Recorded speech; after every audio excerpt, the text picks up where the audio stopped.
Look, I can't really relate to any of the things that are in this dressing room from my day, because if I just take you over here, the old dressing rooms, our showers, as they still are now, were obviously in that back bit there. And then the dressing room would start exactly in this spot here. Our set pieces used to be on the wall here, just on this, see this little wall? Just in there, so our set pieces used to be on there, and the door used to be going out there into the corridor where the manager used to stand before a game. And then our dressing room would come probably, I'm going to say probably to where Christian Eriksen's shirt is here. And our dressing room was around, maybe Toby Collier's shirt, maybe around here. So I reckon our dressing room ended there. Then there was a small kit room where Albert, our kit man, would be in, and that was something that you accessed down the corridor. And then all this area here, this was the away team dressing room. And in here was the away team dressing room showers. So what United have done in the last, just come back round.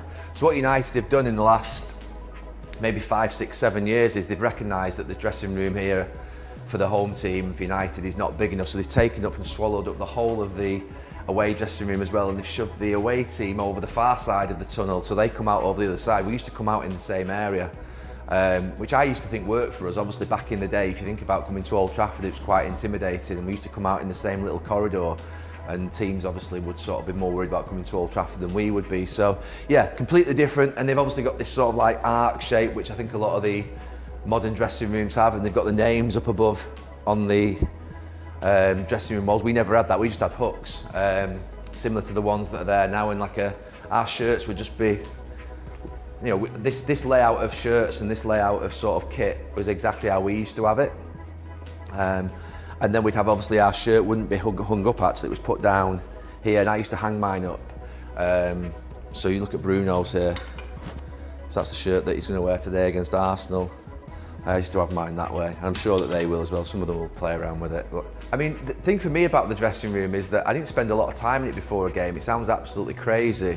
I'll just take you where I used to go. So this is where I used to sit, in this corner where Lenny Yoro is. So Peter Schmeichel would be here, I would be here, Dennis Irwin, that would be Roy Keane, and then you'd move down the dressing room, obviously with all the rest of the players, we play in position order.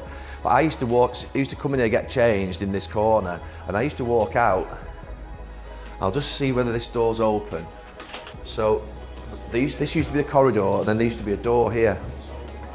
And this room should never have been touched. But it has been touched, obviously, because that's what we do, we rip out history, don't we?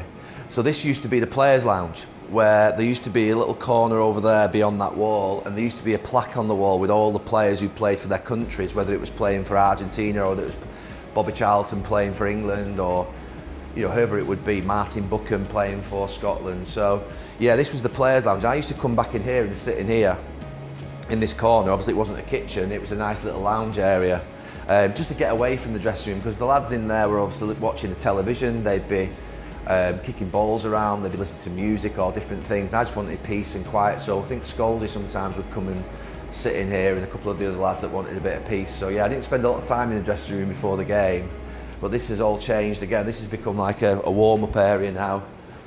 The medical area where you used to go for the massages was always in here. You used to get your strappings in there on your ankle if you had a bad ankle, or you used to have your rub on your back if you needed something going. And then obviously this was always the door. And that corridor there was the corridor where you used to be able to see down to the away dressing room, but obviously that doesn't exist anymore. This is obviously now all the Manchester United home area. So we wander back in, and there's now, we used to have a television on the wall. Television on our wall was here, and sometimes before the game, Rennie Moulenstein or Carlos Queiroz would put the television on. They put clips of the opposition up and what their strengths were and what we had to attend to, bits of detail about their defenders, so where we could exploit them. But obviously that now happens over on that wall. They've got a sort of big widescreen television. So yeah, good memories. Long time since I feel like I've been in here, but very different than the one that I used to be in.